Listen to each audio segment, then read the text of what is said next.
TV7 Israel News is made possible thanks to your generous donations. Shalom, good evening. This is TV7 Israel News broadcast to you from Jerusalem. And in today's top stories, Palestinian Islamists launch a rocket toward Israel's southern communities, prompting retaliatory strikes against Hamas militant installations in the Gaza Strip.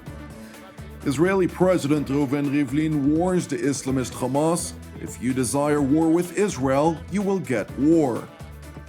IDF Chief of Staff Lieutenant General Aviv Kochavi warns that Hezbollah is rapidly growing into a terror army, which effectively renders the Lebanese government hollow of any influence across its own sovereign territory.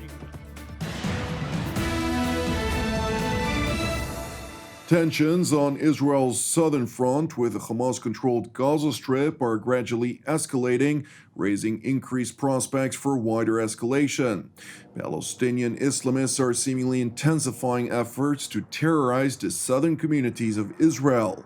In addition to over 60 blazes that were sparked by incendiary and explosive balloons in separate locations within Israeli territory over the course of the past 24 hours, a rocket was launched indiscriminately last night toward the city of Ashkelon, forcing over 132,000 of the city's residents to rush into bomb shelters within the Homefront Command's instructed 30 seconds.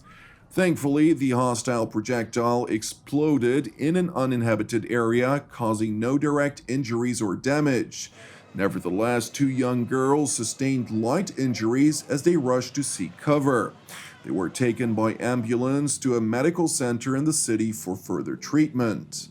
In a retaliatory response, IDF fighter jets and aircraft struck a number of militant installations throughout the Gaza Strip, including a military compound belonging to one of the special arrays of the Islamist Hamas organization. Meanwhile, Israeli Prime Minister Benjamin Netanyahu held a phone conversation with the mayors and regional council heads of the southern communities of Israel. The Israeli leader informed them that Jerusalem adopted a policy that treats terror balloons in the same manner as it regards the launch of rockets from Gaza toward Israeli territory. He further highlighted that to his dismay, Israel is forced to prepare for a wide-scale military operation against the Islamist factions in Gaza. אנחנו אימצנו מדיניות של כל דין שריפה כדין רקטה, ואנחנו פועלים כבר 10 ימים ברציפות בהפצצת תשתיות של החמאס וארגוני הטרור. אנחנו גם מפעילים סנקציות שונות בתחום המוכר לכם, בתחומים שחשובים גם לחמאס. אנחנו לצערי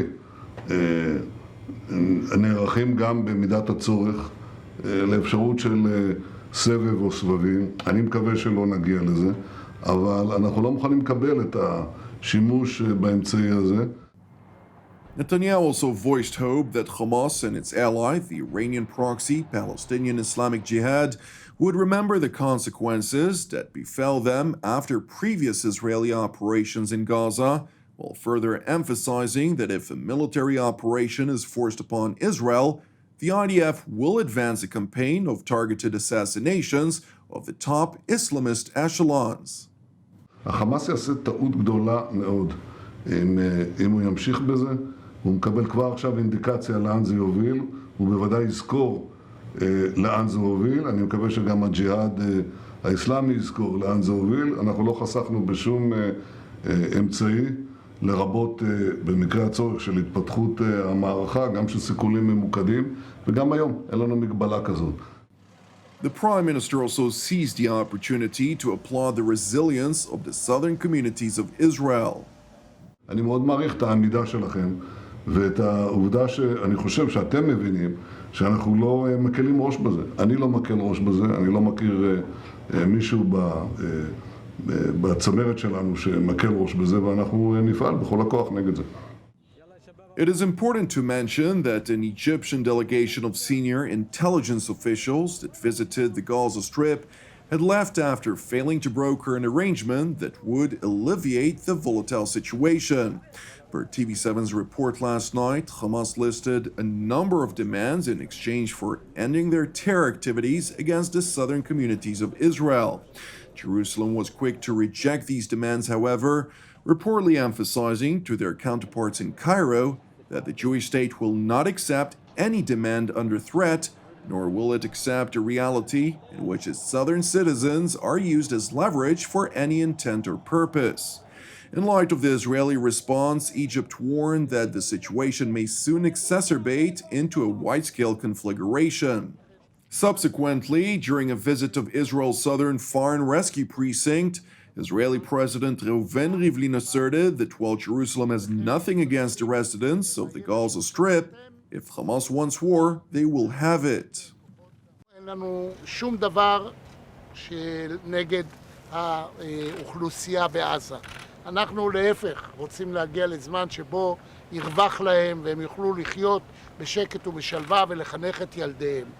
אבל הם מוחזקים על ידי החמאס, שחושב שגם אנחנו מוחזקים בידיו.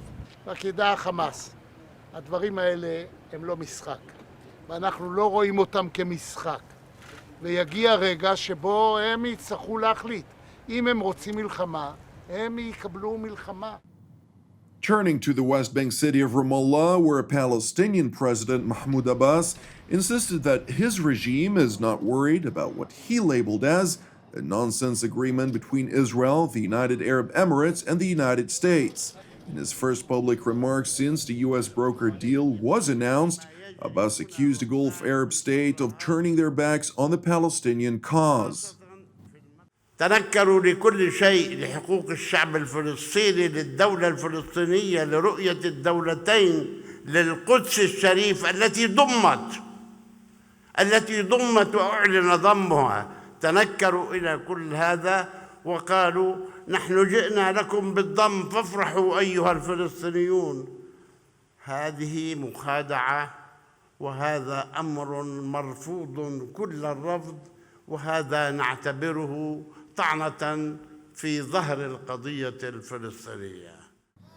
It is important to highlight that in spite of repeated calls by senior Palestinian officials for an urgent meeting of the Arab League over the Israeli-Emirati peace accord, only a few countries such as Turkey and Iran have come to the Palestinians' defense. Turning now to the Israeli military's headquarters, where IDF Chief of Staff, Lieutenant General Aviv Kochavi, warned that Hezbollah is rapidly growing into a terror army, which effectively renders the Lebanese government hollow of any influence across its own sovereign territory. Speaking at an exchange ceremony of the commanding officer for the IDF's Depth Corps, the Israeli military chief further insisted that Lebanese authorities have reluctantly subjugated themselves to Hezbollah, which consequently renders UN Security Council Resolution 1701 null and void. דוגמה מובהקת להשתלטות האויב על העומק היא חיזבאללה, שהפך לצבא טרור הפועל בביירות ובבקעה בנוסף לכל דרום לבנון. הוא מפר ברגל גסה את הדין הבינלאומי ואת החלטה 1701 של מועצת הביטחון. הוא ממשיך להתעצם, להתחמש בנשק מדויק ולנסות לפגוע במדינת ישראל. הניסיון האחרון להוצאת פיגוע בגזרת הר-דב, הניסיון שנכשל, רק ממחיש את היותו ארגון טרור הפועל בחסות אדישותה והתבטלותה של ממשלת לבנון. Resolution 1701 was initially intended to resolve the 2006 Lebanon war with Israel, bringing an end to 34 days of military conflict. However, today, the Israeli military chief highlighted Hezbollah's repeated disregard of its restrictions, all the while hindering the international peacekeeping force UNIFIL from conducting their mandated missions, which has rendered the resolution ineffective. חיזבאללה צובר אמל"ח ויכולות בדרום לבנון, בניגוד להחלטה האוסרת על נשק לא ממשלתי מדרום לליטני ומונע פיקוח מכוחות יוניפיל. בנושאי ביטחון אין ממשלה בלבנון. היא כנועה, מתבטלת בפני חיזבאללה ואפשרה לו לרוקן מתוכן את הסכם 1701.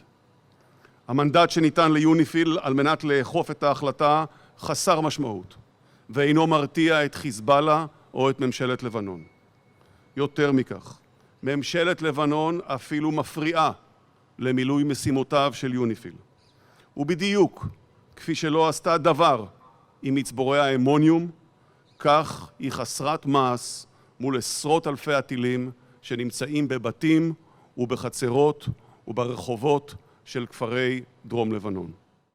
General Kochavi further insisted that unless UNIFIL, which includes forces from numerous countries, including Finland, India, Ireland, Ghana, Estonia, Brazil, and South Korea, among others, is granted additional powers by significantly increasing their resources and authority, their actions will remain ineffective. פעולתו של כוח יוניפיל אינה אפקטיבית במתכונת הנוכחית, והגיעה העת להגביר באופן ניכר את המשאבים והסמכות שניתנת לו. לצד זאת, חובה לתבוע מממשלת לבנון למשול, לשלוט ולהשתלט על הנעשה בלבנון מבחינת טרור ונשק. Thank you for watching us. As part of TV7's ongoing initiative, I would like to encourage you today to join myself and the team here in Jerusalem to once again lift Romania in prayer for its peace and salvation, alongside our unceasing prayers, of course, for the peace of Jerusalem, the salvation of Israel, as well as for all those who are impacted by the corona contagion and its economic ramifications worldwide. Furthermore, I would like to thank all of you who keep us in your prayers, as well as our partners who make it possible for us to produce TV7 programs from Jerusalem. I'm Jonathan Hassan, wishing you an Erev Tov, and we will see you again tomorrow at the same time.